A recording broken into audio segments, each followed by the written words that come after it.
श्री महाभारत द्रोण पर्व पुष्प 9। अर्जुन का विषाद और उनके द्वारा जयद्रथ वध की प्रतिज्ञा इस वीडियो में हम देखेंगे।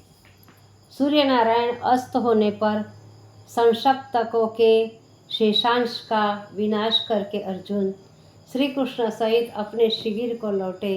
मार्ग में अनेकों प्रकार के अनिष्टकारी कारणों को देखकर अर्जुन कृष्ण से कहने लगे, स्वामीन, हमारे अंतः में बार बार यही स्फुरणा हो रही है कि कोई अनिष्ट अवश्य हुआ है। शरीर के बाएं अंग फड़क रहे हैं, हृदय बड़ी तीव्रता से धड़क रहा है, संपूर्ण दिशाओं में विभत्स दृश्य दिखाई दे रहे हैं। इन सब लक्षणों से हमें शंका हो रही है कि हमारे सैन्य दल में अवश्य कोई अनिष्ट हुआ है। श्री कृष्ण ने अर्जुन को अपने मीठे शब्दों से संतोष प्रदान किया। उस समय समस्त शिविर में उदासीनता छाई हुई थी। कहीं भी किसी के बातें करने तक की आवाज़ सुनाई नहीं देती थी। वातावरण आनंद रहित और श्रीहीन था। अर्जुन चिंतित होकर कृष्ण से कहने लगे, मधुसूदन, नित्य प्रति की तरह आज हमारे शिविर में मांगलिक वाद्य नहीं बज रहे, बंदी जनों के स्तुतिगान का शब्द सुनाई नहीं दे रहा।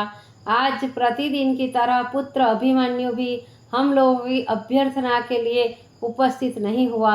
इस प्रकार बातचीत करते करते कृष्ण और अर्जुन ने डेरों में प्रवेश किया और देखा कि समस्त पांडव मुंह नीचा किए चिंता में निमग्न है। कोई भी हमसे प्रसन्नतापूर्वक बोलते नहीं। अभिमन्यु कहाँ है? नित्य प्रति की तरह वह आज हमें नमस्कार करने नहीं आया। हमने सुना है कि आचार्य द्रोण ने आज चक्रव्यूह का निर्माण किया था।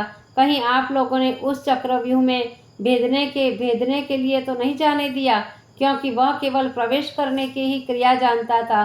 निकलने की क्रिया से वह बिल्कुल अनभिज्ञ था। सबके निरुत्तर रहने पर अर्जुन को यह निश्चय हो गया कि अभिमन्यु जीवित नहीं है। उस समय अर्जुन अति दुखी हुए और विलाप करने लगे, प्रियदर्शी अभिमन्यु, तुम कहाँ हो?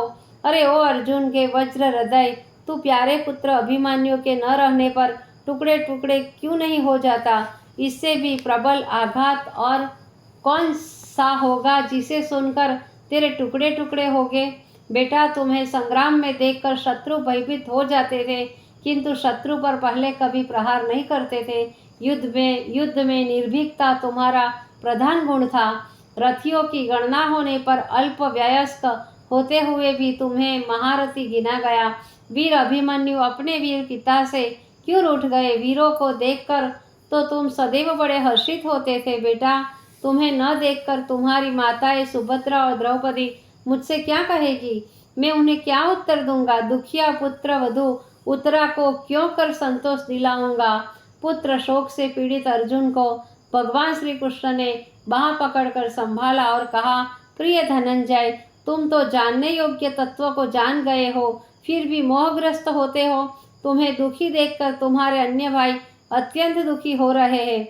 इन्हें सांत्वना दो। अभिमन्यु ने तो बड़े बड़े महारथियों को पराजित कर वीरों के योग्य मृत्यु पाई है, और फिर उनकी जीविका ही युद्ध के ऊपर निर्भर है। उनका तो विशेषतः अंतिम तो परिणाम यही है। फिर तुम शोक क्यों करते हो? श्री कृष्ण के समझाने से अर्जुन का शोक कम हुआ तो वह पांडवों से बोले, बंधुओं, हम अभिमन्यु की मृत्यु का वृतांत आद्योपांत सुनना चाहते हैं। द्रोणाचार्य द्वारा रचे गए दुर्धर्ष चक्रव्यूह का किस प्रकार ध्वंस किया, कर्ण, दुशासन, जयद्रथ और आचार्य जैसे प्रबल महारथियों से उसने कैसा युद्ध किया था। आप सभी समस्त अस्त्र शस्त्रों में पारंगत, सब लोग हाथ में अस्त्र लिए खड़े थे, फिर भी अभिमन्यु को कैसे मर जाने दिया? यदि हम यह जानते कि हमारे भाई हमारे पुत्र की रक्षा करने में असमर्थ है, तो हम स्वयं ही उसकी रक्षा करते। इतना कहकर अर्जुन क्रोधित सर्प की तरह जोर जोर से सांसें लेने लगे। उस समय श्री कृष्ण और धर्मराज के सिवाय उनकी ओर देखने का किसी का भी साहस नहीं हुआ।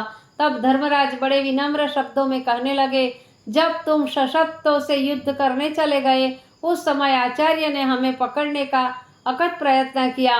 वह बार बार व्यूह बनाकर हम पर आक्रमण करते थे और हम उनके आक्रमण को विफल करने का प्रयत्न करते थे, इससे क्रोधित होकर द्रोण हमें अपने बाणों से अतीत पीड़ित करने लगे। ऐसी स्थिति में हम सब ने अभिमन्यु को उस व्यूह को तोड़ने की आज्ञा दी।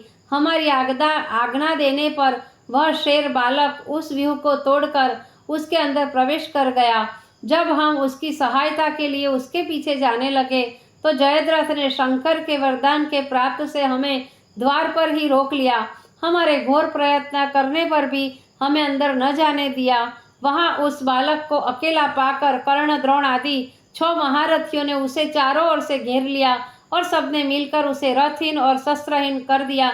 किंतु अभिमन्यु ने इस दशा में भी बड़ा घोर संग्राम किया और कौरवों के कितने ही वीरों को मार दिया। अंत में दुशासन के पुत्र की गदा के उसका जीवन समाप्त कर दिया। युधिष्ठिर की इन बातों को सुनकर अर्जुन का वत्सहा अभिमन्यु कहकर मूर्छित होकर पृथ्वी पर गिर पड़े। थोड़ी देर पश्चात चैतन्य होने पर वे क्रोध में भर कर बोले, यदि जयद्रथ कौरवों का आश्रय छोड़कर भाग नहीं गया या भगवान कृष्ण व धर्मराज की शरण में नहीं आ गया तो हम प्रतिज्ञा करते हैं कि कल सूर्यास्त से पहले जयद्रथ को अवश्य मार देंगे, क्योंकि अभिमन्यु के वध में जयद्रथ निमित्त बना है। अतः कल मैं उसे अवश्य ही मारूंगा। यदि मैं ऐसा न कर सकूं तो मुझे पुण्यवानों की सी गति न मिले। माता पिता तथा गुरुजनों का अनादर करने वालों की जो गति होती है वही हमारी गति हो। यदि हम कल जयद्रथ का वध कर सके तो महान पापियों की जो गति है वही हमारी हो। वध न कर सके तो यदि कल जयद्रथ हमारे हाथ से नहीं मारा गया तो हम स्वयं चिता में जलकर अपना प्राण त्याग देंगे। वीरवर अर्जुन ने ऐसा प्रण करके अपने गांडीव को टंकारा और अपने देवदत्त शंख को बजाया। भगवान कृष्ण ने अपना पंचजन्य शंख बजाकर अर्जुन की प्रतिज्ञा का अनुमोदन किया। उस समय श्री कृष्ण और अर्जुन के द्वारा बजाए गए शंखों की तुमुल ध्वनि से आकाश, पाताल व समस्त पृथ्वी कांपने लगी।